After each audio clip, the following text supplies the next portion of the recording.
Hey, all right, podcast listeners, thanks so much for joining us on this bonus episode of the podcast today.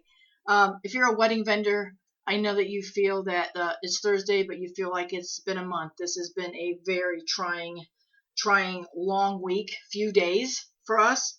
If you're in the hospitality industry, pretty much anywhere in the world, you are definitely being affected and you feel the pinch of this virus. And of course, if you're an engaged couple that was having a wedding in the next 8 weeks or so, let me tell you that we all in the industry feel your pain. We understand that you're disheartened. We understand that you're scared. We understand that you're totally bummed that all these years of planning a wedding and all this time has went into your special day arriving very soon. And you know what? It's not going to look that way. It's not going to be that way. And we are your industry people. We are your industry experts. We are industry friends. You hired us to help you plan your day, to be a part of your day. And we want you all to know that as an industry, we are here for you. We are here for you to reschedule, postpone. You know, we are very grateful that the majority of you are not canceling your weddings. When you have control of not canceling your wedding, you are postponing, rescheduling, and taking our advice. Like many in the hospitality and the service industry, wedding businesses can go bankrupt very quick this time of year with a season like this, and that we don't know. None of us have a crystal ball. We are not sure. This happy celebration time has turned into some doom and gloom, but I want each and every wedding vendor, and I want the engaged couples to hear it too, that there is Fabbo at the end of this. There is a season that we are in, and there's a lesson to be learned. Maybe we're supposed to all slow down a little bit. Maybe things are moving too fast. It's hard. This is a deadly, deadly virus. People are dying. Industries will die. Individuals will go bankrupt. Financially, it's a hardship on everybody too. But we have to keep moving forward. And as an industry, we're going to do that. We're in a service industry, and our service is celebration and love. So whether you're an event photographer, an event planner, a wedding and event DJ, if you work in any events, you're affected by this, and so are the clients of those events, workshops, conferences, all the people that work those events, from handing out the scoop of ice cream to pouring your beer at a ball game, to the people that service you in the transportation industry. Everybody's taking a hit. And it's hard for us in an industry that we're all about joy. Yes, there's happy tears on a wedding day, but they're happy tears. And we are so privileged and honored to be a part of so many amazing events year in and year out. So I got a lot of questions about, can we talk about the virus? Can we talk about some of the legalities of the virus? And as you all know, I am not a lawyer. I'm not an insurance agent, just a wedding photographer and wedding educator. But I decided, and I will in the future here, I'm going to let some things die down. I will come back and give you my big cheer, and remind you that there's Fabbo on the other side, and that during this time you need to do some business building. So that's what we decided to talk about today. I'm super thrilled that Lindsey Nickel, owner of Lovely Day Strategy, has decided to join me. We're doing our distancing, so we're doing a Zoom conference, but Lindsey is way out there on the West Coast. And I thought it'd be great if we have a conversation East Coast, West Coast, so that we can actually talk about how this is affecting everybody across the industry. It's not just one section. While cases and everything are rising in certain parts of the country, everybody's affected by this. No matter what state you're living in, you're affected differently, but you're affected nonetheless. So, Lindsey is that go-to marketing and business strategist for wedding planners who want to be fully booked with wonderful clients. She provides doable, focused actions based on her many years as a wedding planner. One of the things that she calls herself, one of her taglines is friendly, focused, no fluff biz coaching for wedding planners. And she is a wealth of information. She's based in Napa, California. She's a Bay Area native with a passion for outdoor adventures and travel. Her wedding expertise has been featured on CNN, New York Times, Style Me Pretty, Brides, Yours Truly book, and many, many more. So she's somebody that knows what it's like to deal with some of these unforeseen situations. She's been through the floods of California. She's been through the fires of California. And while they were not unseen They were not planned. They were prepped for them. They're like me here in the hurricanes. We know they're coming. We're just waiting for them to arrive. But it puts all our events in our lives when you're in these kind of, coastal areas on shutdown and on pause. And those of you that have just dealt with the tornadoes in Nashville, you know what it's like. You know it was coming. You did your best to plan for it for that short time. And now you're dealing with it as well. So, our Nashville wedding vendors and our Nashville wedding couples are affected by this as well. I mean, weddings got canceled for the weekend and now they're canceled some more. So Lindsey and I took some time to chit chat. We asked her what's going on the West Coast. We talked what's going on the West Coast. We talked a little bit about some of the questions that she's getting, the questions that I'm getting, and we can hear your fear. And I want everybody to know that, coming from fear is not the place to be. It's scary, just like we have to believe and you have to trust that there's Fabbo on the other side of this. To take this time to work on your business, take this time to spend some time with your family, do a little bit of both, still stick to your schedule, maybe have your day off, but just have your day off with a movie inside. Go for a walk if you're able to, distancing, of course. But just sit down and take a look. When you get some quiet time, pull out those old classes or those old tutorials that you invest with educators like myself. Pick up a phone and let's do a coaching call. Lindsey and I are both here to help, as well as, Perfect Wedding Guide is here to help. There's lots of sources and vendors on the Perfect Wedding Guide side of the house that are struggling as well. Our Savannah wedding vendors are struggling. Everybody is struggling. But you know what? I know we're a community. We're an industry community, and we're a local wedding industry community. And that's where we're going to find our support. We're going to have to come together, y'all, and we're going to have to work together because we're all going to get busy. And we just might not be able to service everybody that we have to move forward rescheduling. So we're going to have to call up on each other and fill in. And that's what we're going to do as a community, and that's what we're going to do as an industry. And I encourage all of you to get online and find your Tuesdays together, find your Wednesday work groups, and move all those things to online. Join in all the Facebook Live things that are going on, the Zoom conferences. Set up your own little mini workshops on a Zoom conference call and just chat. Be there to cheer each other up. It's okay to cry. Engaged couples, we know you're crying. Wedding vendors, we know you're crying. Business owners across America are crying. We've cried. Let's dry those tears. Let's take some steps forward. Let's get dressed. Let's show up. And let's serve our couples even better than we were planning on serving them before. Let's take this lesson that we have right now and find the blessing and the opportunities in it. And let's work on becoming better business owners. Let's work on becoming better humans. We have to lead with empathy. We have to lead with our heart. We have to be human to our engaged couples that are reaching out to us. But we're also a business. So I really encourage you all to take care of yourself, take care of your couples, and then take care of your business. Putting people first is something that I believe in. Having a purpose is something I believe in. I don't believe in chasing the money. This is one of the times where we have to all hold together. There's not one right way or one wrong way to do anything. Every business owner has to deal with what's going to benefit their couples as well as their family and, of course, their business. So hopefully you'll take a little bit of time to listen and you'll hear the conversation that we're having. And hopefully we've answered a few questions. We maybe brought some things to light that you didn't know about. Some people came in on DM, so we asked those questions during the podcast. And again, being on the West Coast for Lindsey and me being on the East Coast, we can cover just a couple different maybe things that are happening to the destination market and everything that's going on. So I really, really, really want to encourage everybody to, remain a little positive. I know it's hard. It is hard. This is tough.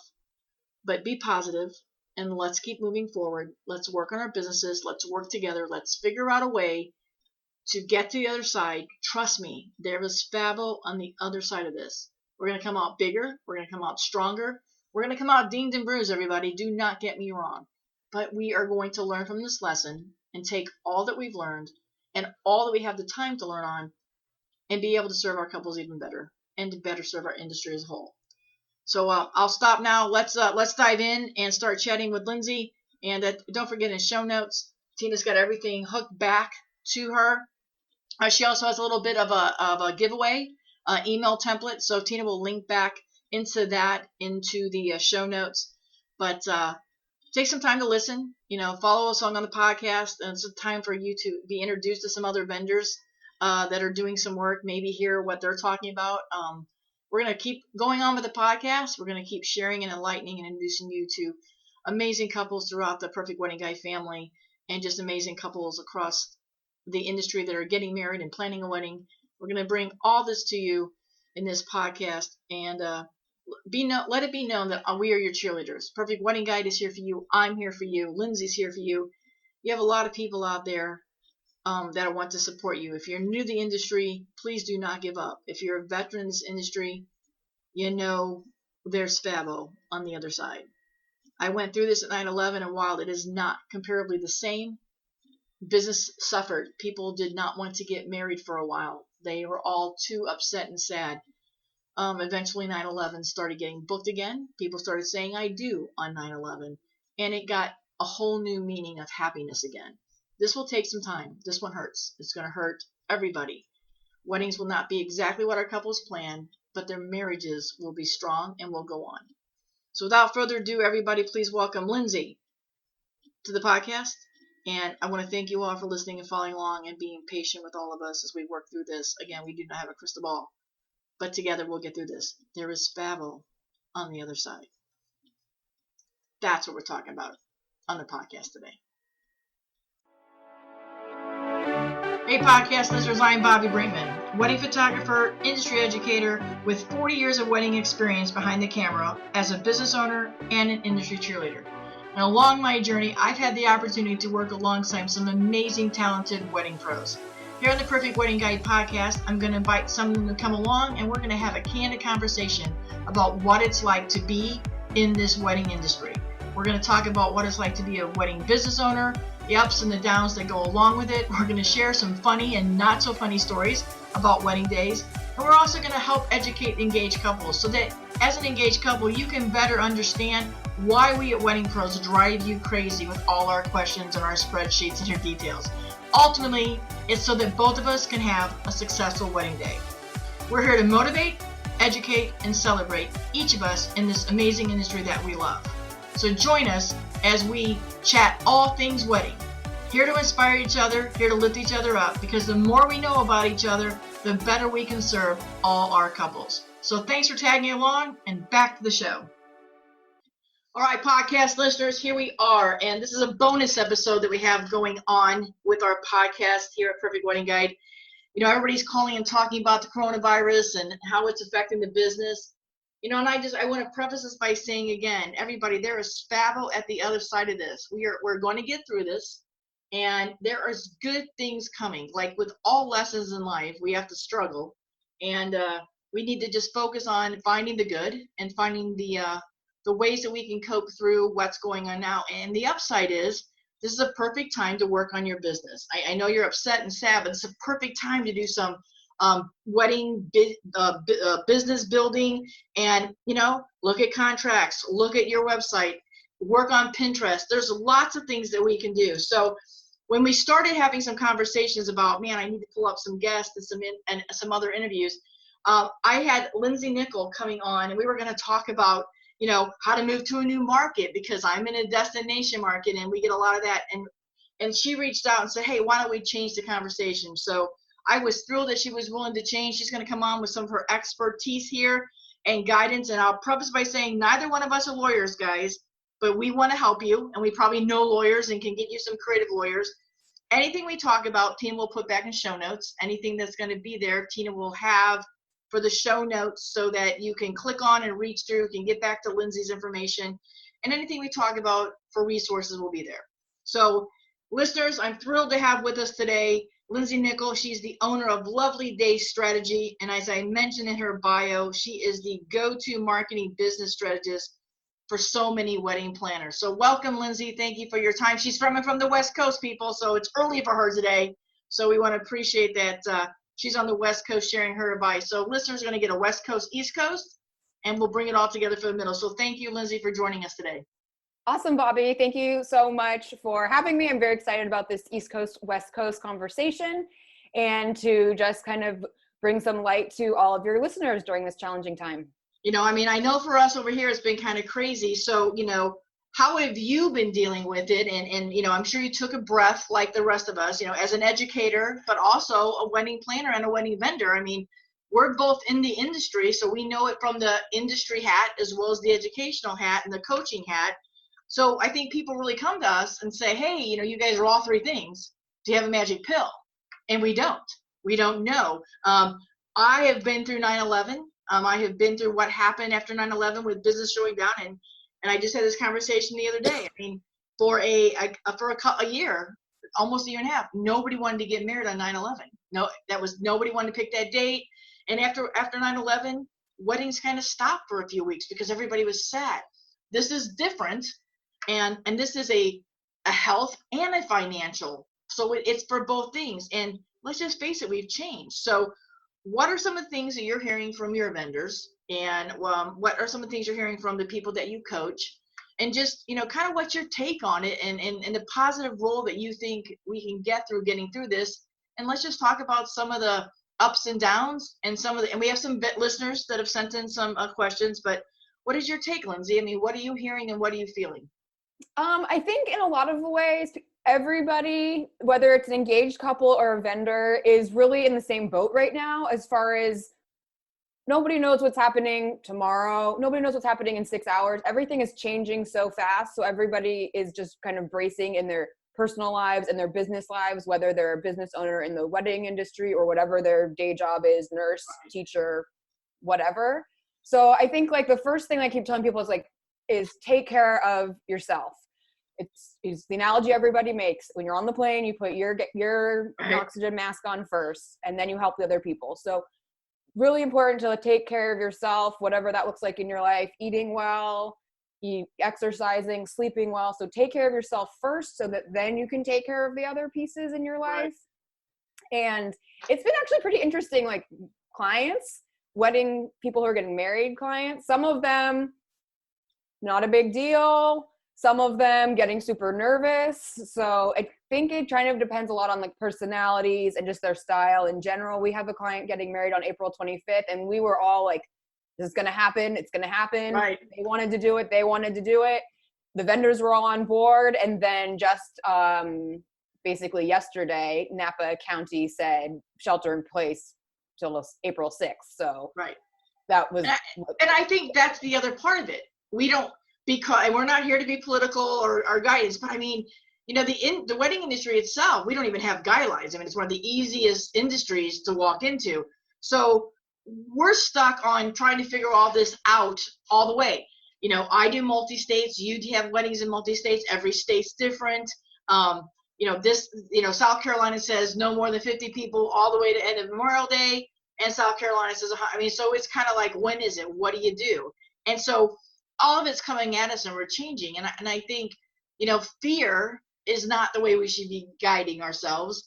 And we just have to really trust that, hey, you're being challenged as a business owner. So you're going to come out better as a business owner because you're going to make these changes. And I think that even couples, we have to put it into perspective where it's a wedding day. And yes, it is very, very, very, very important, but it's not the end of the world. There's others that are more important and should be focused on, and the health of everybody should be taken into consideration. And and I know you are too, I'm from the do not cancel, postpone, reschedule, because this will bankrupt many business, not just the wedding industry, hospitality, all the sports people. I mean, let's face it, this is going to be an impact. Weddings will go on, people will still get married. Wedding licenses in our area have been ceased. You can't even get a wedding license. So that's stopping a lot of people. So how are you instructing or suggesting your couples move forward, and how are you talking to your coaching students? I mean, are they wanting to cancel, and how are they feeling about their own health going to do a wedding? Yeah. Okay. So for couples, this is really important, is they're waiting for you as the vendor to reach out to them first. This is your chance as a vendor to show that you are professional, to show that you are calm, to show that you know how to handle tough situations. The phrase I've been using is like, you are the beacon of light to guide your clients through this situation. They've never planned a wedding before, most likely. Like, I mean, you probably get those clients too. They call, you talk to them for the first time. They're like, I've never planned a wedding before. So you're not going to plan this one. That's what we're here for. Yeah, exactly. So they just don't know. And then you're adding in this whole other component of it's such an emotionally charged event. Right. The wedding is so emotionally charged. It's a very large financial investment, and they only get one. It's like all of this perfect storm of emotion. And they are really counting on you guys as the vendors that they've trusted with their day to be calm and show them the way, basically. Right. So reach out to them first. And I have some resources I can share with your listeners at the end. But reach out to them. Email is totally fine. It can be short. Keep it light. Keep it soft. Check in with them. See how they're doing. And, it depends. Like, our season is just starting to start in April. I know some people in much warmer climates, they're already like in the thick of it right now. I think in you guys in the South, it's pretty busy right now, right? Yeah. We do business in January, and then we slow down right where we need to be scheduling people. And, that's the other downfall for our market is it's 105 degrees humidity here, and we go into hurricane season. Where you guys are, it gets warm, but you go into fire season. So the Midwest, everybody has the struggles and everything's different. And I think that's why listeners, that's what you're hearing Lindsey and I say, there is no one answer, right or wrong. You really do have to be the expert. And think about it. I don't want to use a virus or something ever as a marketing tool, but other potential clients are watching you and how you handle this. And did you go on social media and get crazy? Go on social media and share our story, because I want everybody to be authentic. But you don't have to be doom and gloom every day. Oh my God, another wedding. Oh my God. Because if a potential customer or even a fellow vendor is reading this, then I'm going to think that you fall apart pretty easy. I mean, do I know we all cry because we all lost a third or half of our income? Man, I know this. I mean, I'm not saying this is easy, but I also know there's lessons to be learned. And engaged couples that are listening, you've got to be patient with us too, because while we want to give you the answers, we don't have the answers. So if you found that a generic email is working and getting the response, and is that what you're suggesting most of us come up with, why either we do it on our own or kind of follow one? And I know you're going to offer that resource, and we'll share that, because I think this is something that can happen. You can adjust this for other times as well. But are you finding that by taking that initial step, man, some of that, it's just the calmness is reduced? I mean, it's so much easier to deal with them that way.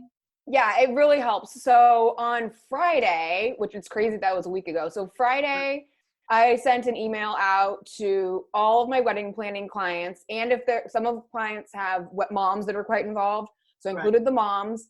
And at that point, it wasn't such a intense situation as far as things canceling, but it was pretty long, detailed email. It was to all of them because I also had the flu last week, and you got to take care of yourself. I was like, I can't send an email to every single person. I sent a group email, BCC, and just let them know, like, I've been really sick this week. That's why you haven't heard from me. It's not coronavirus. Right. But since I've been on the couch, I've had plenty of time to read and be up to date on everything that's happening. I'm thinking of all of you guys.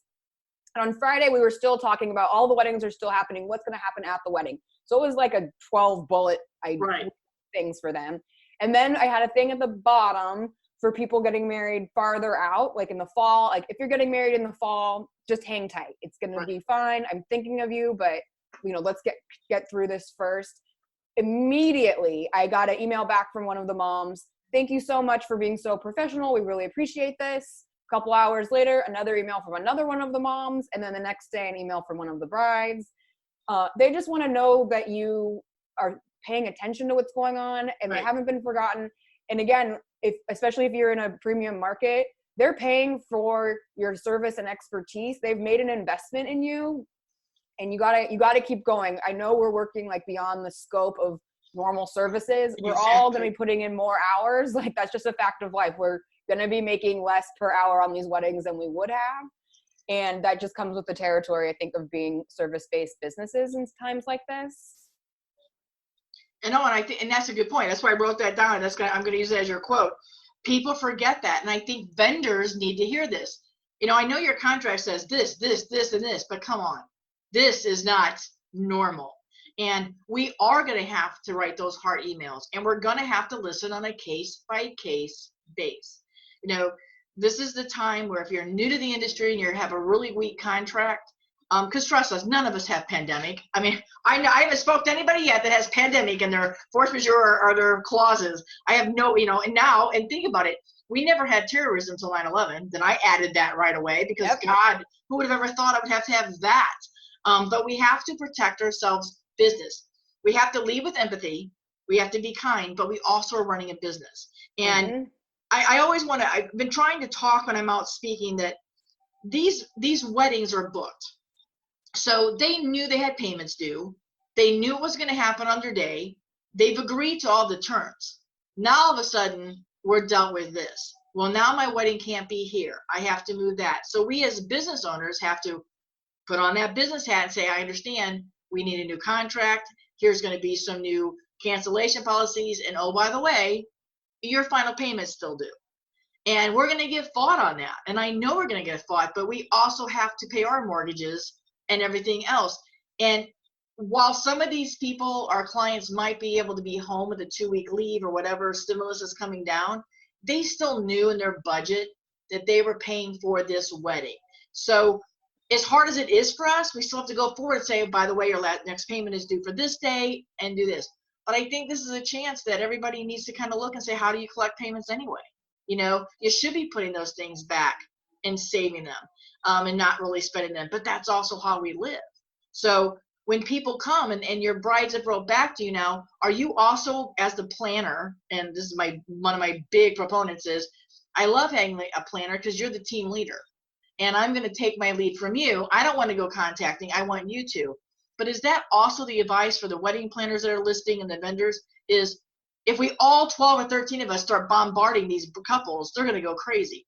If the wedding planner takes the lead, then are you also guiding your vendors on this is how we're going to do it? And how are you moving forward all your vendors to some of these weddings that are moving and canceling? Is that one of your goals? Such a good question. So it's a wedding planner. It really depends, I think, on the type of package you have. So if it's a full service person, so they're getting the most attention, obviously. Right. That's when all the hands-on stuff is happening. And then I hate the term, but day of, month of, if you're newer and you're getting your foot in the door and you're doing this kind of hands-off package, right. That's when you have to be really careful not to become a full service planner on a day of, month of, whatever budget. Right. Because if you give them a little, it'll just like take up all of your time. So I would really recommend for people, and I've been doing this myself too, like write down like your internal policies or how are you going to handle these situations. For your full service clients, that's the easiest. You will handle everything for them. If you have a partial planning, how will you handle that? And probably the same thing for like a photographer, because if they don't have a planner, they're leaning on you guys. So exactly how much are you willing to give them without saying, defining what your role is in each situation, full service, partial, day of, month of, other vendors, same thing. Like I will help them by sending a group email. Group emails are great. So I have a client who has our smallest package and we still work with them from the day they book, but she's in charge of her vendors for the most part. But I know all those vendors. So we've been talking on the phone. I sent a group email to them yesterday when we officially rescheduled. But I did say, to discuss your contract or specific details, please contact the client directly. Right. So you have to walk a fine line. You have to lead the group, but also be so careful not to take everything on because it will just become so stressful for you as the vendor. And they will just lean on you right. Till you snap. Well, and then we can't, especially you can't really respond to, even though you may have contracts. I know a lot of full service planners, gather all the contracts with vendors. In a situation like this, you cannot speak for, hey, that person is going to give you absolutely no money back and you're going to start a big war. But our goal is we have to encourage everybody to move forward. We have to say, hey, reschedule. Your wedding right now is not going to look the same. And I know with some of the guest count situations, couples are forgetting that if it's a 50, like right now with 10, we know that was not going to happen because there's 10 vendors at every wedding. So people need to remember that the current way it sits right now on this, 319 that we're talking, it's 10 people, then it's going to go to 50. That could still be 15 vendors and 10 wedding party. You've got 9 people. So you have to really look at the broad picture. And I know that, planners have spent a lot of money, and these people have spent a lot of time and a lot of money in logistics and planning. But we just need to say it's okay. You're still going to get married, and it's going to look different. So how can we help make it look different? And the point that you brought up about, we're going to be just working harder for this dollar per hour, because we're going to have to think outside the box and be creative, and we need to do other things. And if a couple can't move with all of us on the same team, what role are you taking as the planner? And let's just say you're full service. What role are you taking as the planner? Are you helping them find somebody else? And then how are we going to find all these vendors to help fill all these new weddings in a time when we're already busy? And I know here in the South, we're running out of venues. The venues are already so booked because we're a destination market that we can't even get people moved to 2021 because the venues are already booked. So maybe talk about that from a planner perspective and how you would approach that. Yeah. So I have like so many things in my head that I'm like, and this and this. So right. I think couples, please consider a Friday or a Sunday. I know that wasn't the dream scenario, and I totally get that's not your first choice. But if you are willing to go to a Friday or a Sunday, you will have so many more options. You'll be able probably to get married in the month you want to, probably right. at the venue you want to, probably be able to keep your vendor team. And I know it's tough in markets like Bobbi and mine, where it's so many people destination and they're already taking time to fly in, yep. but it will make your life as an engaged couple so much easier if you are willing to do a Friday or a Sunday, so that your vendors can keep their commitment they already have for the Saturday and still honor the commitment they have to do your wedding. I think if you're a vendor listening right now, unfortunately, a lot of people are not employed. It might not be employed this summer. And those are all really talented people. All the people who are working in restaurants who have hospitality experience, yep. people working in retail stores that have styling experience.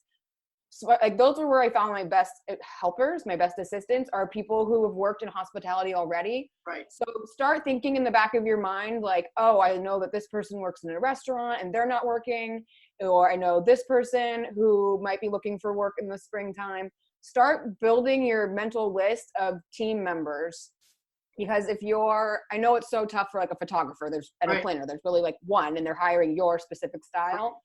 But, maybe this is opportunity for like a strong associate or whatever. If you're a florist, maybe you can hire more hands right. and make it all at your studio and then have two teams that go out and execute it.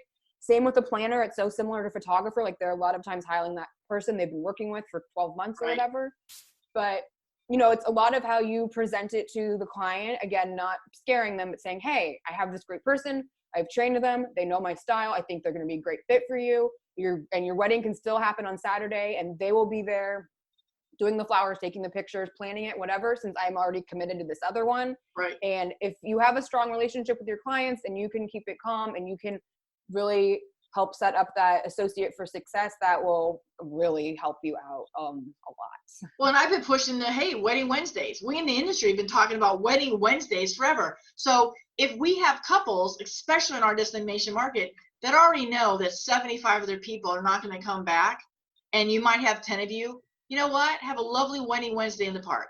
And again, some of these restaurants, once they can get back open, some of these smaller restaurants are going to go, hey, we have a banquet room.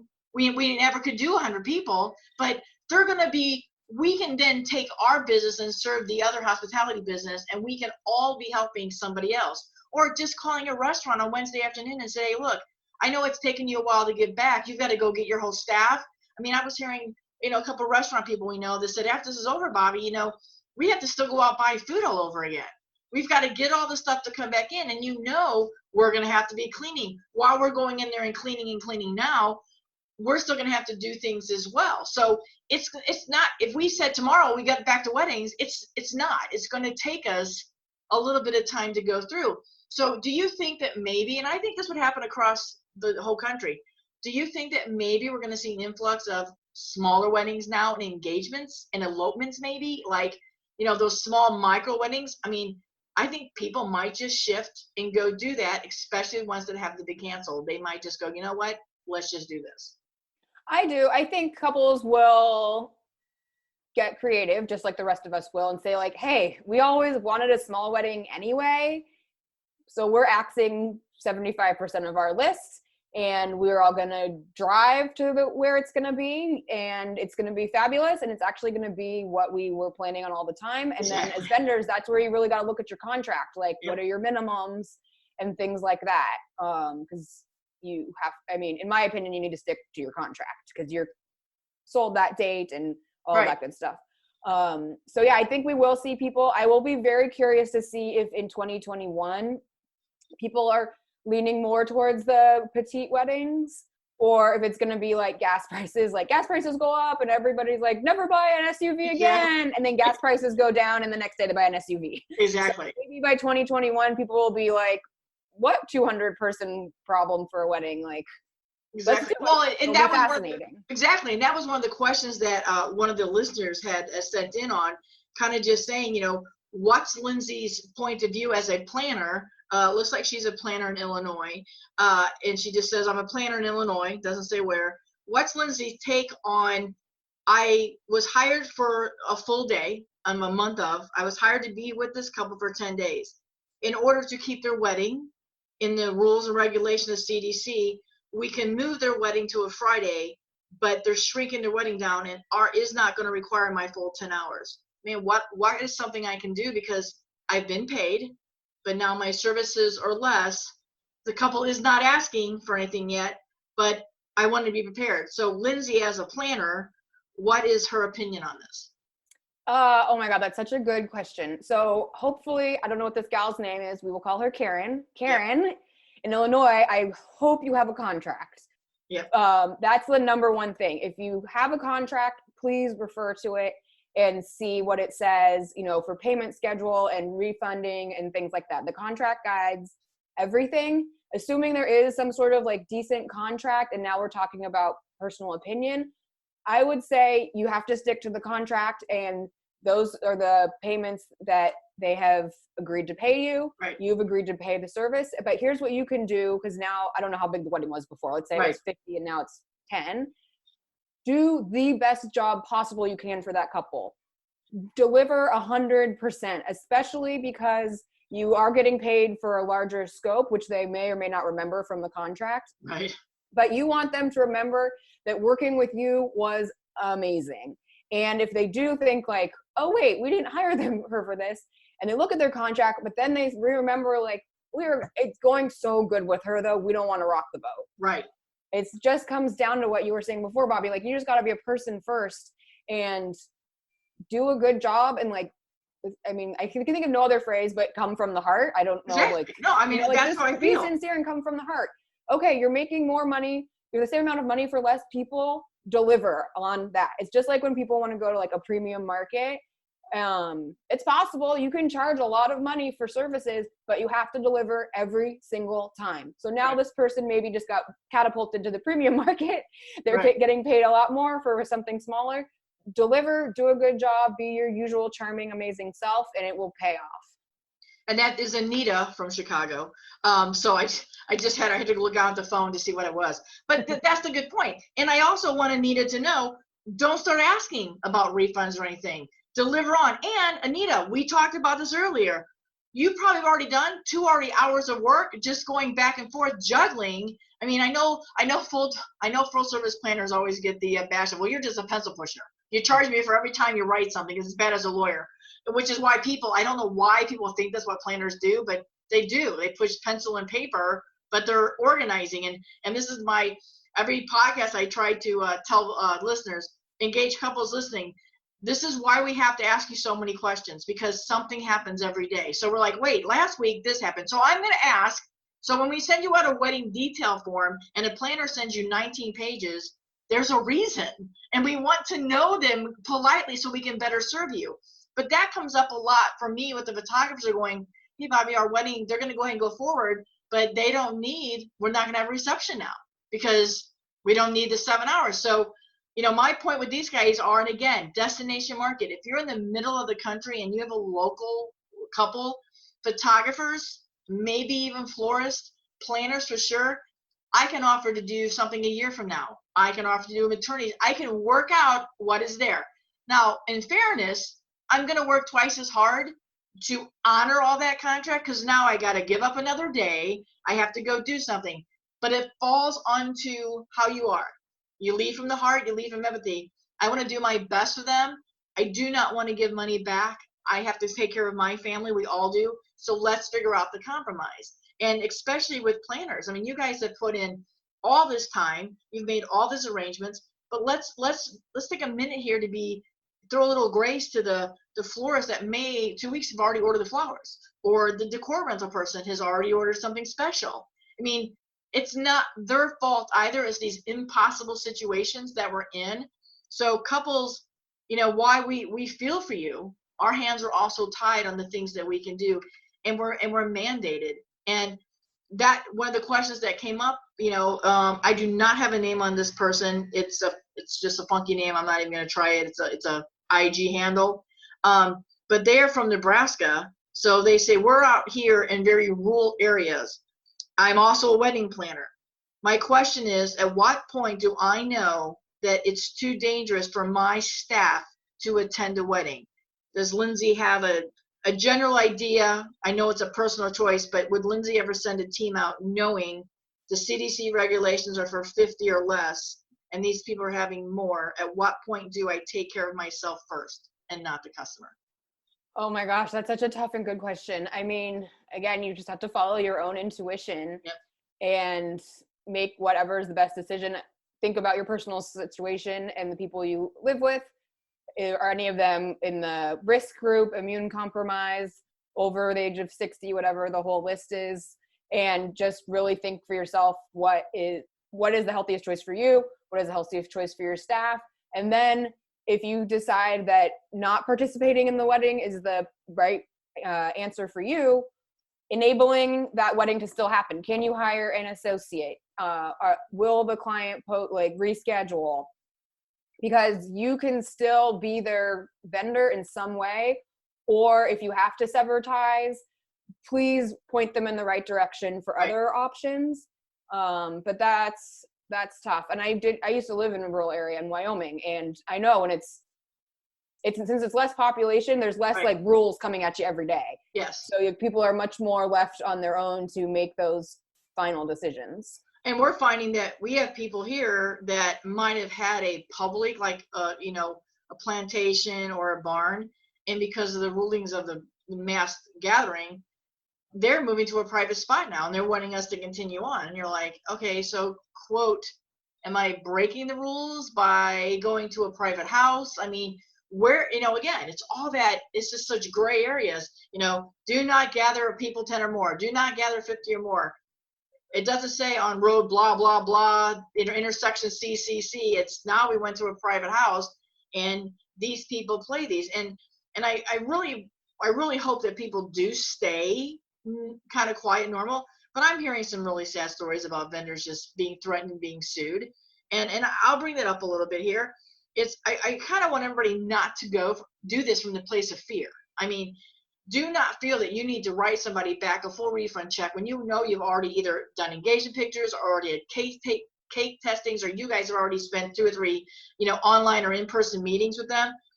Just because somebody says, I'm going to go on the news and tell you, because I got news for you guys, and I'm going to say it here. If they go on the news and say you didn't want to do something, aren't they putting themselves right out there to get in trouble too? I mean, do not do this from a place of fear. And I always tell the people in when I mentor, don't chase the money either. I mean, there is Fabbo on the other side of this. We're going to get through this, and we cannot be scared into making decisions about our business, because as we talked about earlier, people are watching, other vendors are watching, other couples are watching. How are we handling this? And so you're in the destination market, and so am I. Do you think there's going to be an ongoing effect for the destination market? Do you think people are going to go think twice about, you know what, instead of flying to Napa, I think we'll just say right here in Nebraska? That's so interesting. I think it comes down to knowing your market. In all 10 years of doing weddings, I think we had one person from Nebraska, Iowa area get married. Most of my clients come from the greater Bay Area, and actually quite a few come from Chicago at the moment. Right. So I think it's really knowing your market and your ideal client and all of that good stuff that we're always talking about. And but being prepared as a business owner, like how can you diversify your services? I just saw a photographer who works in the city, and she's really talented, and she did a pop-up shop online of photos of hers, not wedding photos, but the beach in Italy and and she's selling her prints for really inexpensive for people. So like, how can you diversify? If you're a newer wedding planner, even if you're established wedding planner, photographer, florist, and your calendar is a little light, help one of your other planner friends, photographer friends, florist friends.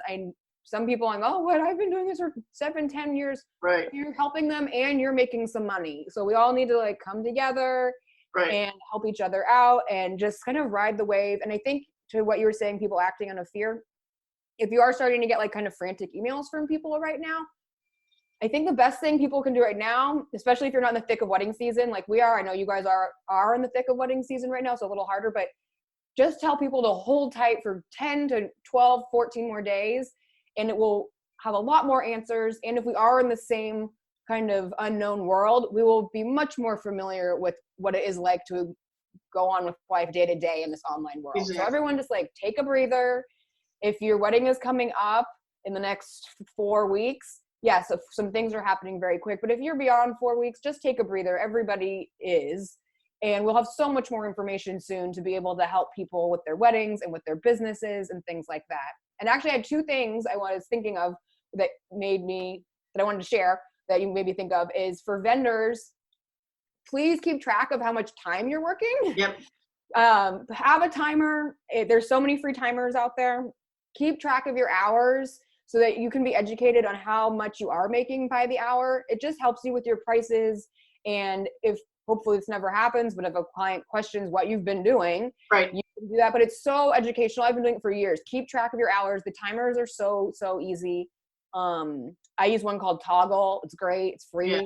And keep track of your hours so you know how much time you're putting into each client. I'm fascinated at the end of each year. I'm like, I spent that much time on that client. That was a lot. Or that much time, not that much. Right.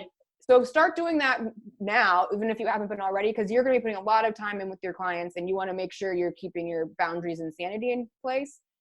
And then also, this has been a new topic that has just sort of come up in the last day or two. And you had mentioned like people and their prices and their contracts. Vendors, there's this great email that was going around like, don't price cut just for the sake of price cutting. That was going to be our next topic. Perfect. Okay, well, go then. I'll let you go. No, keep going, because I was just going to say, one of the questions was, is this a good time to enter the wedding business as a planner? I got out of college, we're not going back, and I thought, maybe I'll pick up wedding planning. So I was going to segue that into, that's a broad question, but this is not the time to be offering these discounts everywhere. I mean, we already had enough of saturation in the industry, and it's not our fault. I mean, I'm sorry, it's not our fault. It's not their fault. But I don't hear any vendor saying, hey, I'll get married now because it's cheaper. Do I understand that the human nature, we think, oh my gosh, let's go to that restaurant and let's eat because they've been closed. We don't go to that restaurant going, I bet you're going to have your $99 steak for $29. They're going to have it at $99 because they're trying to recover. Everybody in the industry, in our service industry, is the same way.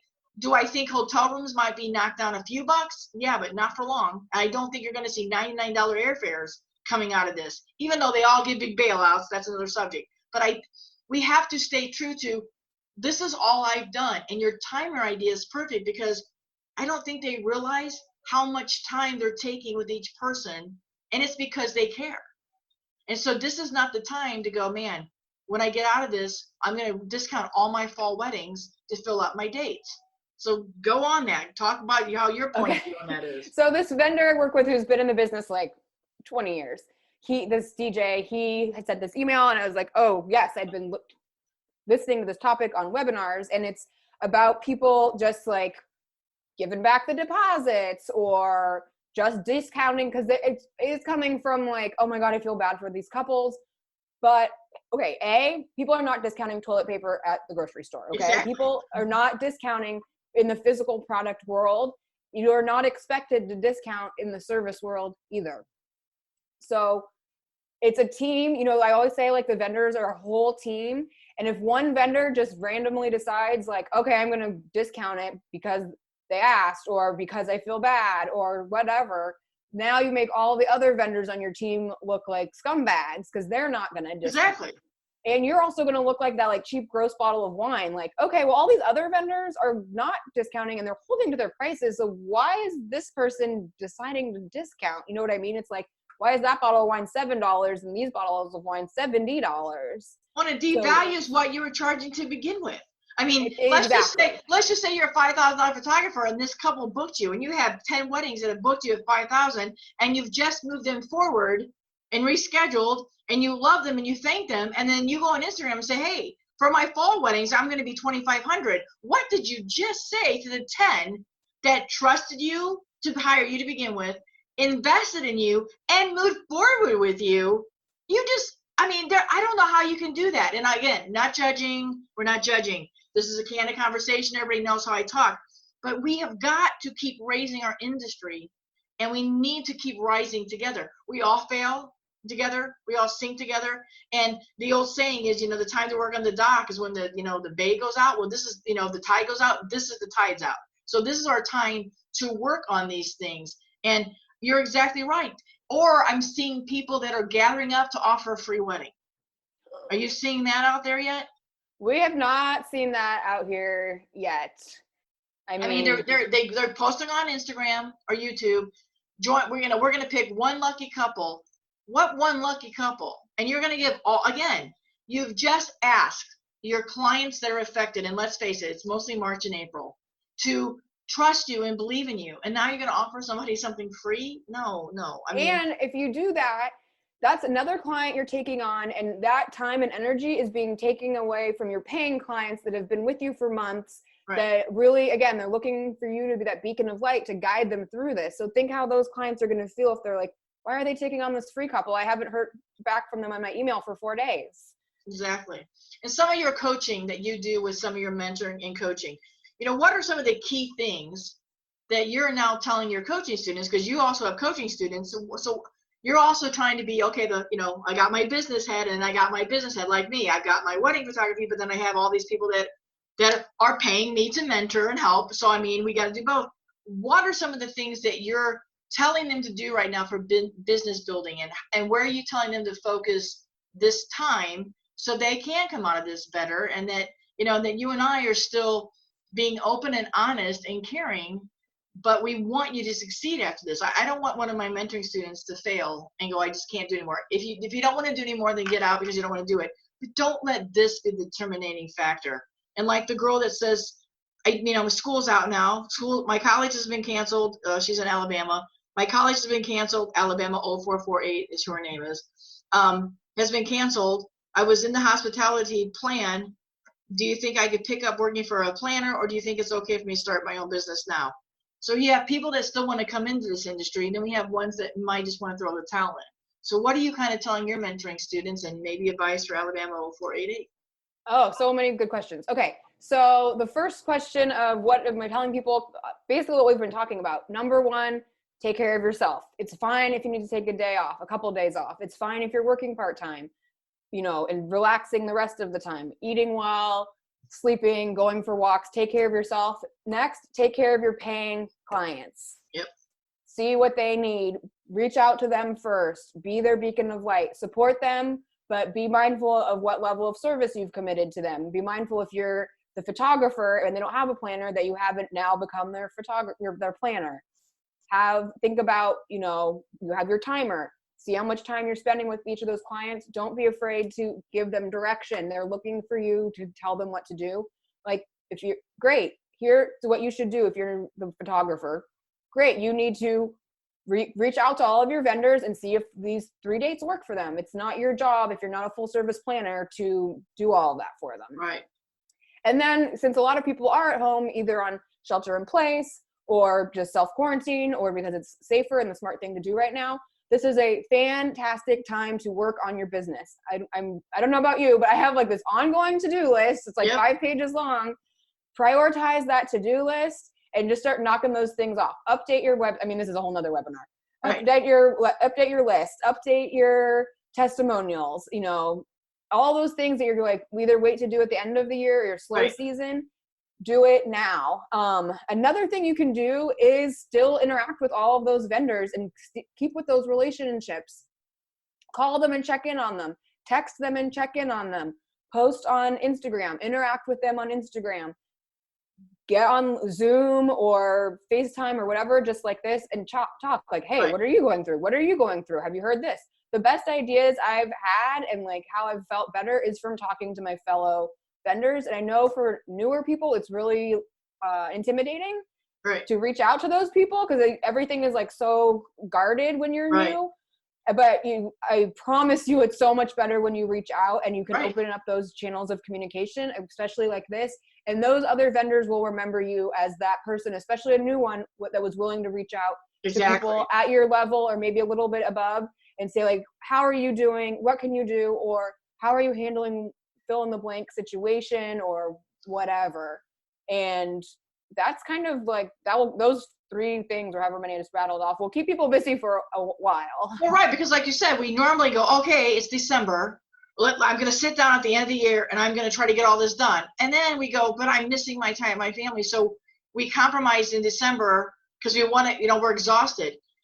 If vendors do not see right now that they're going to be exhausted through fall season, if fall season wasn't already, what's the old saying out there? October is to wedding industry people like April is to tax people because it's so busy. So if you're moving all these people, so now what you've done is you might have set onto yourself and said, hey, when I get to August and September, I'm going to do 3 weddings off. And now you've just taken these weddings and put to those off weddings. You possibly could be working 10 to 12 weekends in a row. You're going to be exhausted. You're not going to have time to fill this all up. So and then what are we going to do to get new customers? What are we going to do? Because yes, do I think people might put a pause on some of the wedding planning portion right now? Sure. But I guarantee you people are still looking everywhere. They're researching vendors. They're seeing what's going on. They're seeing, hey, I'm going to follow these people, see how they're handling this situation. And I'm just going to reach out and go do some search.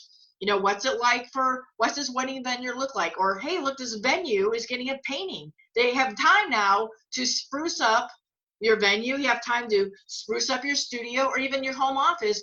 You've got these times. And let's face it, even though taxes may be extended, man, sit down right now, get the things out of the shoebox or all your apps, get all done, and know that you've filed it away and that you're done. And then be prepared for if there's any financial help coming through, but get that off your list and get that done. And then, then have a couple of days to do things with your family. Still take Wednesdays off if that's been your day off of the year. But we're going to be busy and new clients are going to be calling. So somebody had asked me, and let's ask your opinion, somebody asked me, hey, Bobbi, should we keep posting behind the scenes or our grand photos? Of course. I mean, we're talking a lot of doom and gloom here, but this is not what the wedding industry is. We're a celebration and love. So I think as vendors, we can still do tips. We can still talk. You as a planner can still tell planners, hey, here's 10 tips for an outdoor Napa wedding, or this is what a fall wedding looks like. Maybe don't spend so much time on spring stuff, but let's talk about, the fall stuff. I mean, don't you think that is just another way for us to take care of our to-do list, but also, hey, other couples, I'm still in business. I'm welcoming you. And you know what, guys, if somebody wants to book you, guess what? You have income coming in now. Just make sure and that's what I would make as the last tip is keep nurturing and booking your 2021 weddings. Get those deposits now so that you can keep your lights on. Right. And you probably have some warm leads that you have kind of forgotten about in the last couple of days because things have been so busy. Right. Reach out to them. I just did that to this gal that I was like, oh yeah, what happened? I haven't heard from them or really talked to them in the last couple of days since all this happened. And again, come from a place of helping and serving them. And the email I wrote was like, hi, whatever her name is, I don't want to say it online. Susie Q. Hey, Susie Q. It's Lindsey. In Napa, things have been kind of crazy. I'm sure you have a lot of questions about coronavirus and your wedding. If you want to schedule a time to talk about your wedding and coronavirus and our services, because it's not just a free consultation to talk about wedding planning. I'm selling my services to her. Let me know a time that works for you. And so keep nurturing those leads, and they will remember that you just reached out to them. Right.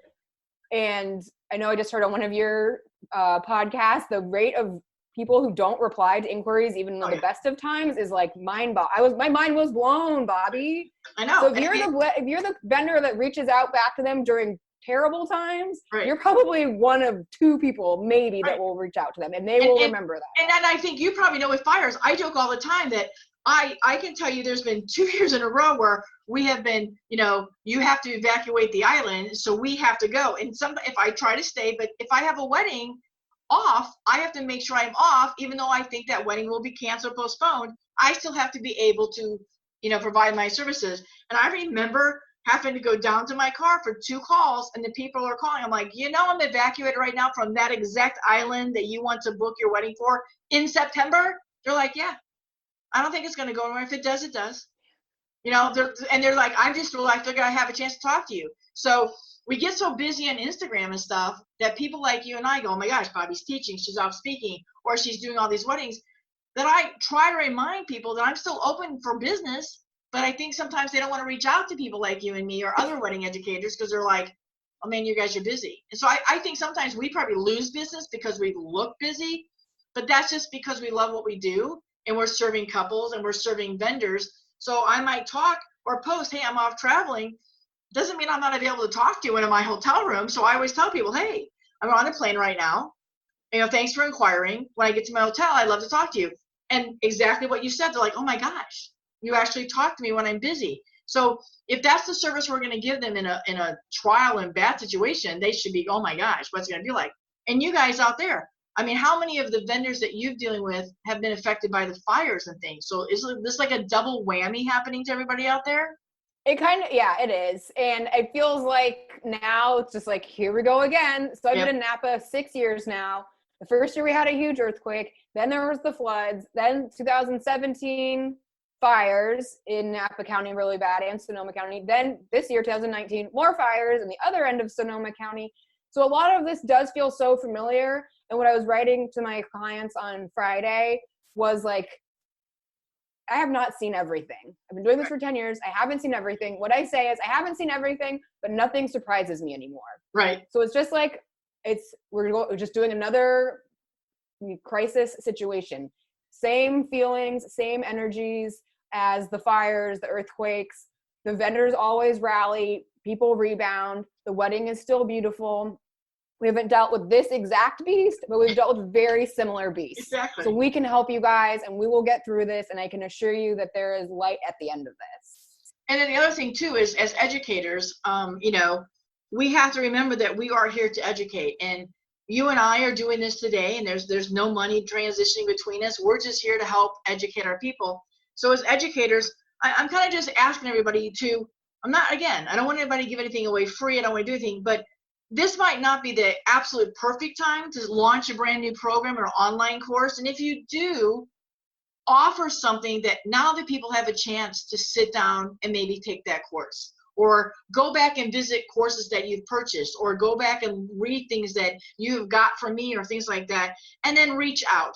We might not be able to take a full hour of talking to you based on our other coaching calls we have, but I'm willing to help this industry and the service and offer you a 10 or 15-minute conversation just to make you feel better. And so I want those of us that have classes and online courses to keep providing the education that the people need. Just maybe be a little bit leery about, hey, today $999 gets you this, because we want you to make money as well, but maybe be mindful that $999 could be the lights or their car payment or food for their dinner table until they get something else. We all need to keep moving forward and learning. But conferences have been canceled left and right. So, as much as I love that live interaction and that feedback, I mean, do you think that this is going to be the kind of like the new norm now, that we're really going to do a lot of more webinars and more things? And I know I talk to a lot of my couples like this, and I never meet them till the wedding day. Is that something that you think will now just continue even more because people will go like, you know what? This is what I did for 6 or 7 weeks and it worked. I was afraid of it, but now I like it. I agree. I think people are like leery to go on video. Like I keep telling my husband, he has a brick and mortar cigar store, and they are going to have to close on Friday for shelter in place. I'm like, you should go on Instagram Live because they have a really good following. Yeah. And do some videos. And he's like, I'm not doing that. But I think once people get over the fear of video, and I know our Zoom video, we can see each other right now and your listeners won't be able to hear us, but like, I don't have any makeup on. I just have like this like long sleeve shirt. You just kind of get over it. And I think of going on video as like my work personality. So it just sort of becomes like this other personality. I think we're going to see people becoming much more comfortable on video and just putting it out there. And I think we are going to see more people comfortable purchasing online courses and things like that, because literally overnight, especially workout places had to shut, and they're like, we're doing it on Zoom. We're doing it on Facebook Live. So I think it's twofold. Like the people who are providing the content are getting comfortable, like to go online. And I think people who previously maybe had never watched a class online or never really watched a whole Facebook Live, that's their only way to access their favorite yoga class. Right. They're going to do it. And then they're going to realize, oh, that's pretty easy. What else can I learn online? Exactly. And that's why I think this whole generation that's sitting at home, I think we're going to see so many new things developed that they just sit around going, hey, I can do that. But I also thought about that. I thought people go to the yoga and the gym to work out and things, but also for that personal interaction. But if people start getting really good at this online thing, people might realize staying home is a pretty good place to stay, and watching more movies together and doing things like that. And I think that is definitely a way that we're going to see the wedding industry keep rotating and moving, that we're going to be doing more consultations online, and people may not be able to come as far, and we're going to have to be ourselves. And I know I talk about be authentic. When I'm on Instagram, I'm saying, hey man, this is the kind of day I'm having, this is what I'm doing, because people invest in people. And if I love what I'm seeing along with the pretty pictures, I'm going to get along with that person very well. And so that is, we have to continue going that way. A couple more questions that came in the door for wedding planning purposes is, how would you go about instructing moving forward now? This is from Ray. Hey, Ray, you didn't tell me if you were male or female, so if you want to Instagram me real quick, if you're, you're not listening, obviously that was pretty stupid. Oh, yeah. Why did I just say that? Because Lay's not even listening. Let me go over and text Ray or find out if Ray is. Tina will love me on that one. She'll be editing that all out. We'll leave it in there because it's real. No, it does not say. I'm looking at Ray's Instagram. All right, Ray. Ray is from Indianapolis, Indiana, as a wedding planner. Do you think as a wedding planner moving forward, we're going to need to be including all these new safety things, as in our policies include hand sanitizers, extra care in all the restrooms? As a planner, do you think our role is going to be to make sure that the guests all know they're safe now attending weddings? That's a pretty good question. That's a really good question. First of all, we're not lawyers, as Bobbi said. We're not insurance providers. Nope. So it's a fine line because, let's say you're at a venue, not at a private residence. I think it's the venue's responsibility, if they're providing the bathrooms, to make sure that they're cleaned and all of that. So I always go back to who's providing the thing you're in questioning about. Right. Who's providing the bathrooms? If it's a bathroom at a hotel, country club, they are. So they should be responsible for keeping it clean.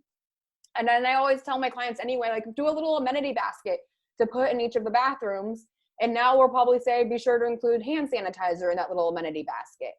So I think, again, you are, especially as the planner, are the ones to guide them and make recommendations, but you can't, at the end of the day, people are gonna do what they want to do. I've been told these people over and over and over, get cancellation insurance. One couple still hasn't got their cancellation insurance. So it's you can lead a horse to water, but they're going to do what they want when they get there. So you also, in my personal opinion, don't want to be going around saying, everybody watch this and everybody hand sanitize, because now you told everyone to do that and someone got sick. It's a really weird area. That's kind of imagine a new DJ statement. And welcome, Mr. and Mrs. So-and-so. Everybody, please clap your freshly cleaned hands. Yeah, exactly. Before we eat, everybody go to the bathroom and wash your hands. But that's everything that you've been seeing. Even my cable provider, sent a thing out. There's the precautions that we're taking. Is that if you come to see my house? Or is this, shouldn't you already be doing that in your business? But my inbox was inundated with, here's the precautions that we're taking. The lab that we use. Let us know that the prints and everything have been washed down and the machinery. And I'm thinking, I didn't know I could open up my box and pick up a customer's print. And it's at what point is that man, that is just not our job anymore. I mean, we are just not that person. You got to be reasonable. Yeah, like we already have little hand sanitizers in like our emergency bag, and we bring a cooler, we have the hand sanitizer in there, but that's for us to use. Right. That's not to hand out to all the guests. Obviously, if a guest is like, do you have some, can I use it? Sure. But we're not walking around offering it. So I think everybody, I know we all have our bags we bring with us on the event day. Make sure you have hand sanitizer in there. I was just thinking, like, if we ran out of the hand sanitizer at our house, I'm just going to take the ones in my emergency bag along with the wipes. Then we probably have all now go, wait, we don't have any wipes anymore. If we only had all bought stock in that, but then again, the stock would have been done, right? I laughed now going, oh, see, I didn't buy that stock, but oh, what? Didn't matter. And I'm not knocking the stock market people. I'm just saying. That happens to be one of our next questions is, as a wedding planner and also the wedding scene in general, aside from the coronavirus, do you guys feel as seasoned professionals, thank you so much for calling us old, Emma. Emma does not tell me where she's from, but Emma, we are seasoned professionals. Do we think that we will see a decline, in weddings because parents that pay for weddings might have took a stock market hit? That's a fascinating question. I'm not a financial person, obviously. We're not lawyers. We're not. Yeah, we're only wedding people. Yeah. I think I'm not in the heads of my clients and how they're funding their weddings. Yeah. Like, did you cash out your stocks? Have you been saving? Your parents have been saving since day one. You know, you ended up getting a scholarship to college instead of paying for college. So the money that was college tuition is now your wedding. I don't know. I can only kind of reflect back to when 10 years ago when I got started. And I know you were well in business by then. And we were, like, I started my business in the worst economy of like our adult lives or our lives. People were still getting married. I was a new planner, so I did a lot of DIY weddings, but people were still getting married. They were still getting married at the Four Seasons. I think my hypothesis is that first, people will look to save money, whether it depends on their priorities. Maybe they'll cut down the list from 200 to 125. Boom, you just saved a bunch of money. Maybe instead of getting married at the Four Seasons, which I love the Four Seasons, so I'm not knocking it, but it's not inexpensive. They're going to get married, at a country club instead. That's a lower price point. You know what I mean? So I think that people will make budget choices more conscientiously and maybe make some shifts there, but I think they will still continue to get married. Like, if two people are in love and they have some means to pay for it without going into debt, I think the weddings will still happen. And that's Anna from Michigan's comment is, do either of you feel that bigger budget weddings are going to be harmed by this? And I think that goes back to the same thing we just pretty much said. I mean, a budget is a budget is a budget. I mean, you're as a planner, maybe you can talk a little bit about how many times you see people blow the budget. Oh, every single time they go over budget practically. But so like that makes me think of like this very high-end wedding we did, and the next day, so it was Sunday or Monday, they left to go on their honeymoon and they flew private. So maybe instead of flying on a private plane, they're going to fly first class.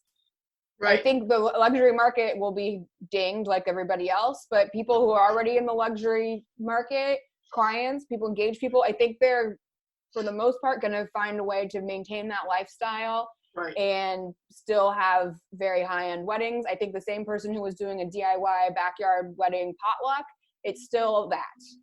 It might look a little bit different, but it's generally going to still be that thing. The person who's the luxury market now is not all of a sudden going to be doing a backyard barbecue.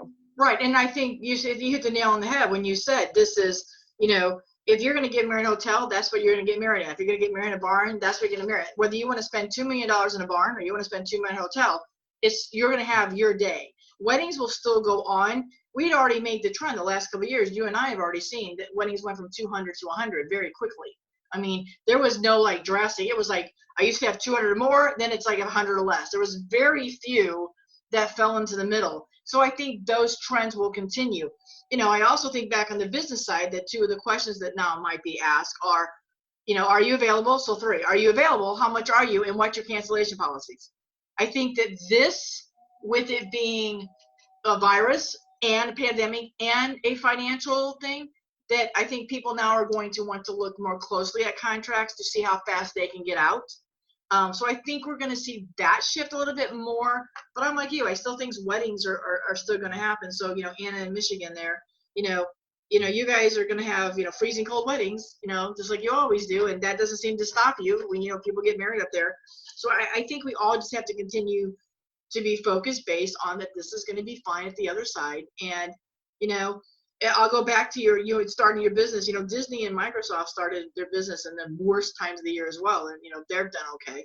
I mean, Disney has great event insurance, hence they're closed for 2 weeks. But, again, reach out to an insurance person, reach out to a lawyer.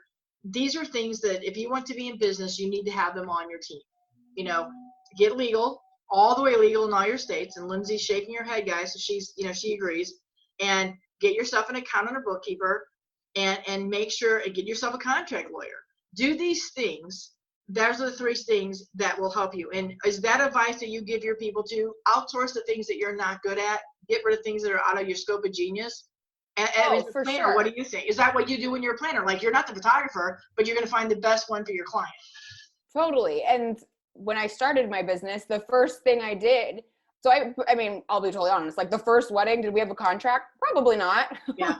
Probably there was no contract, but I know one of the first things I did probably within that first year, no, I actually might have had a contract, was to get a contract in place. And then, I mean, I was young then, I was in my mid-late 20s, and then set up an LLC so you can protect yourself. Right. You just keep adding the layers on as you get going more and more, but a contract, and now with everything being online, there's so many free resources. It's so inexpensive to go to an event-specific lawyer that has a template and do that, or maybe there's a lawyer in your town.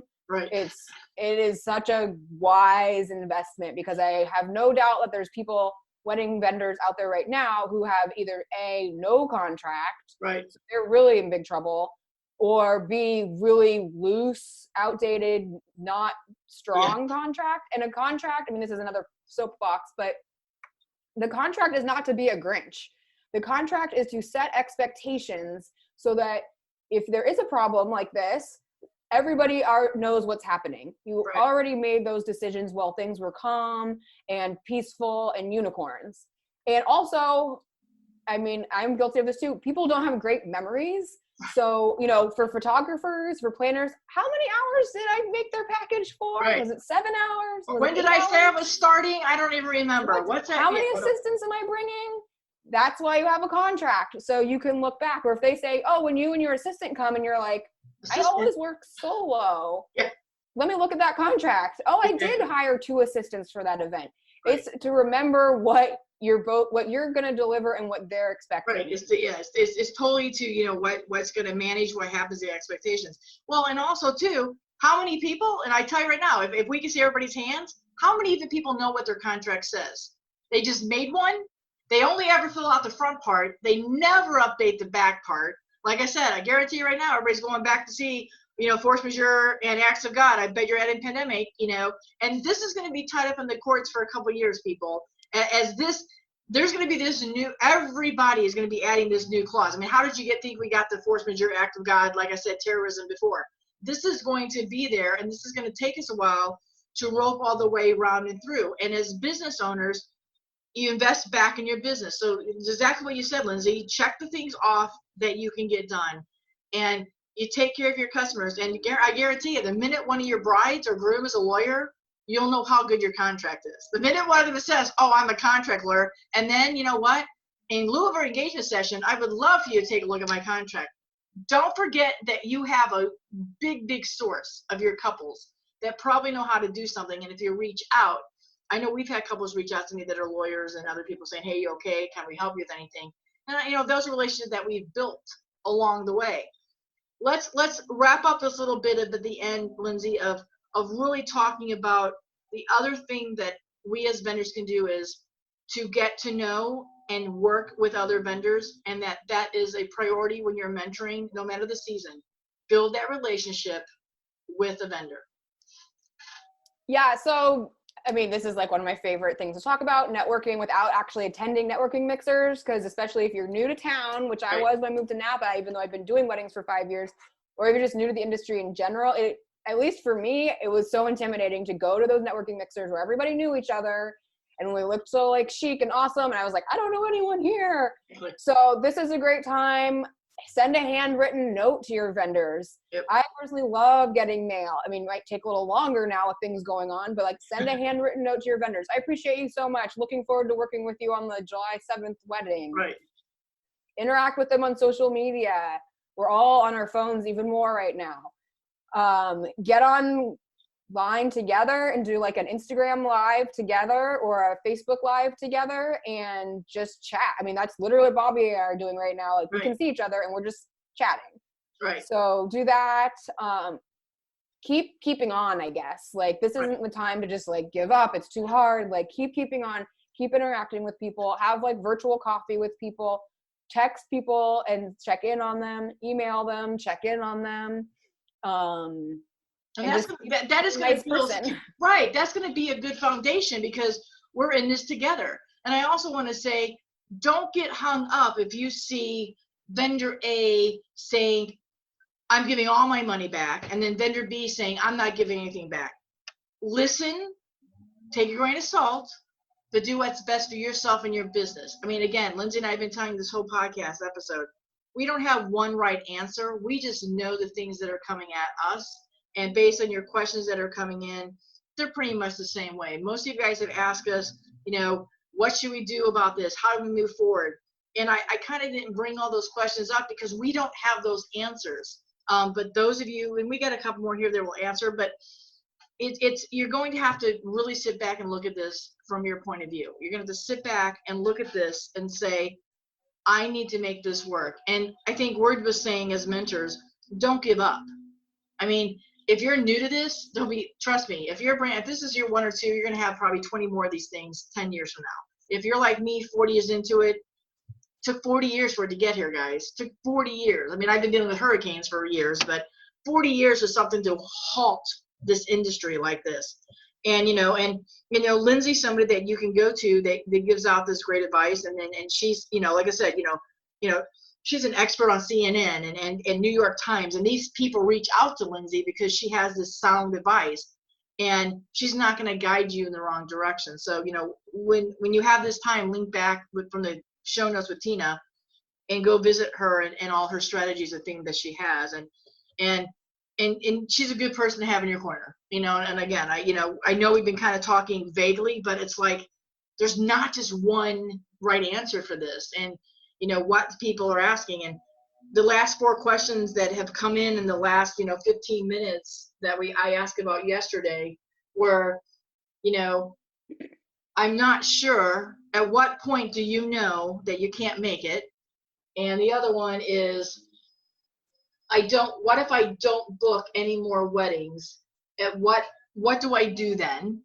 And the third one, and again, these are heartbreaking things that we can't answer, is, if I just started, should I stop and go get a 9-to-5 and come back later? And then the fourth one is I don't know how I'm going to make out of this. I'm entry level into the industry. So there's 4 or 5 questions right there that are all doom and gloom.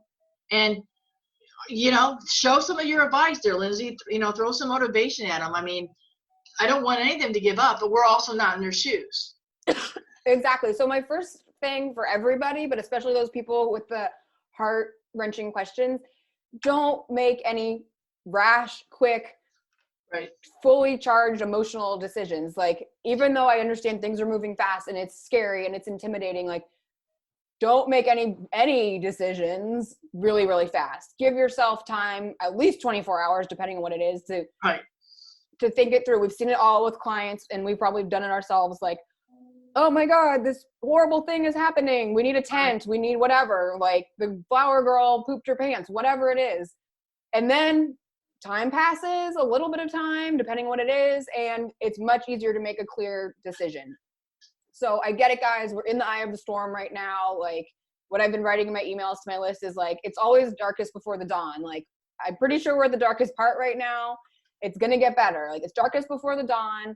Don't make any quick, rash decisions. I get that it's a scary time financially for a lot of people in the industry. So I'm trying to remember all the questions. Somebody was saying, what if I don't book any more weddings? Right. Okay, you have a lot of control over that yourself. Yep. You need to be posting on social media, showing what you're doing. Don't do like doomsday photos and stuff. But here I am binge watching on Netflix, walking my dog. Show that you are an upbeat, positive person that is forging through this. Right. Get together with other wedding planners or whatever. I don't know what that person's specialty was, but whatever your specialty is, get together with other people because dates in the fall are going to go real fast. And build that network that you can refer to. My absolute best clients are referrals from other people, especially other wedding planners. And same thing for photographers, I would guess, right. and florists. You have your network at this point. If you don't have that network yet, start reaching out to those people. Hey, look for people that have similar clients to you, similar skill set to you, similar amount of experience to you. And say, hey, introduce yourself if you don't know each other because you're going to need to refer dates that you can't do. And I will tell you, one of the best ways to get referrals is to give referrals. Right. So don't give up yet. So I think people can still book 2020. They can still book 2021, but you got to be proactive and really get after it. Again, good time to update your website. Please, for the love, make sure it's mobile friendly. Right. And be creative in this. One of the ones that was after that was an Angela, and she's a cake baker. And she says, coronavirus 2020, let's hope it's not a foodborne illness in 2021. I also don't want people to start panicking that everything's going to go wrong. Again, you said it a while ago. I would love to show of hands that everybody has a perfect wedding day. It doesn't. You and I behind the scenes see more things that go wrong every single wedding that engaged couples. This is why we have clauses, because we never thought Aunt Susie would lick the cake. Aunt Susie licked the cake. So we have all these funny things in our clauses because, as the commercial says, we were there, seen it happen. And so, I don't want people like that. Here's a cake artist who thinks, well, what if it's something else, or what if it's going to be? And we cannot look at it being the be all end all of our industry. We're all human beings work on weddings. One of us will make a mistake. Things happen and go wrong. And we just can't think of that. And so you can't give up. You can't give up doing this. If you're needing to get out for a different reason, but don't get out because of fear. Don't get, there's lessons to be learned here. Maybe the lesson is that we're supposed to slow down. Maybe the lesson was, hey man, the entire world needed to pause and get back to family. Maybe the entire pause or the lesson was weddings. They're out of hand. They're not the be all end all. So let's stop and start again with why you were getting married to begin with, what the reason was. There's a lot of lessons that can be learned here. And the big lesson for businesses is, button down the hatches, tighten up, but still have fun doing this. Because if we're in the creative industry, if you're not going to enjoy what you're doing, and I don't know about you, Lindsay, but I look forward to a Saturday when I can actually be a photographer and I'm not doing 99 other things. I get to do what the reason I got into this industry for.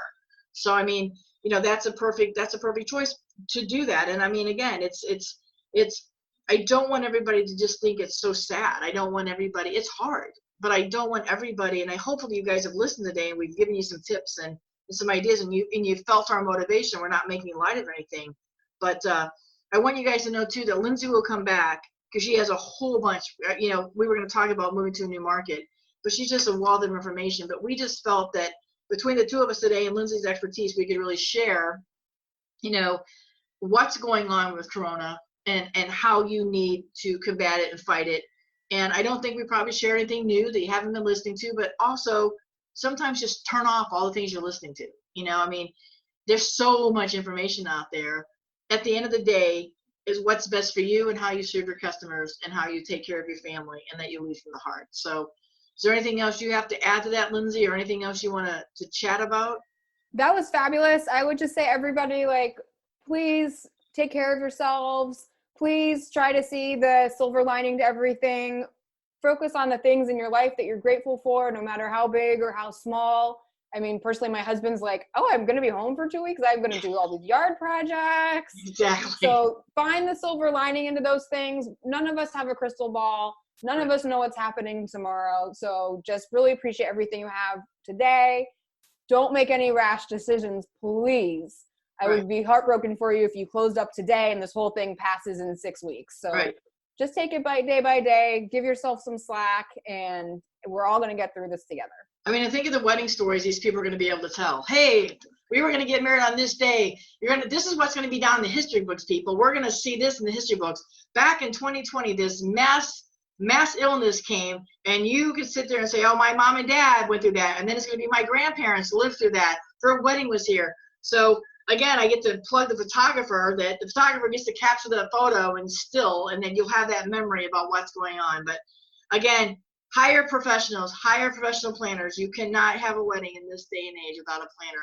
And for those of you who do not have planners right now that are getting married, what have you learned? You absolutely need to have a planner to help you get through this. I'm telling you, you have to do it.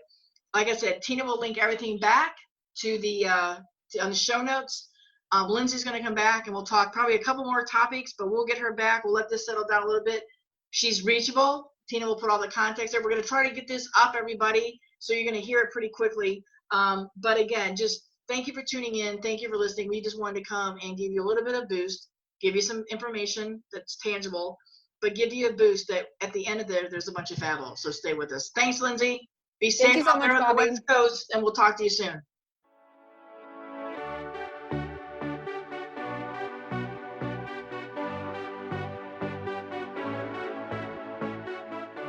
Hey, Perfect Wedding Guide listeners, thanks for joining us on today's episode. I wanted to take this opportunity to invite you to join us and be part of the Perfect Wedding Guide family. We provide online profile directories. We can help you with some social media marketing. We have wonderful wedding shows we'd love to have you be a part of. We have a couple bundles that might just be the perfect fit to help your business get found by engaged couples. So in the show notes, I want you to go there and take a look. We're going to connect you with account executives in certain markets, as well as the owner of Perfect Wedding Guide.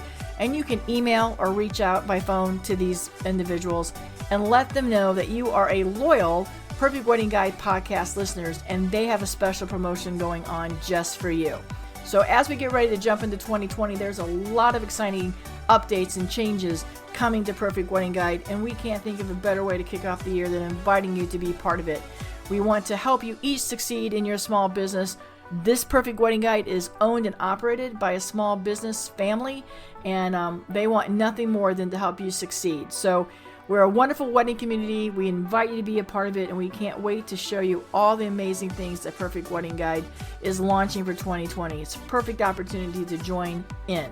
Once again, thanks for joining us, and until next week's episode, go out, keep being Fabbo, and have a wonderful wedding weekend.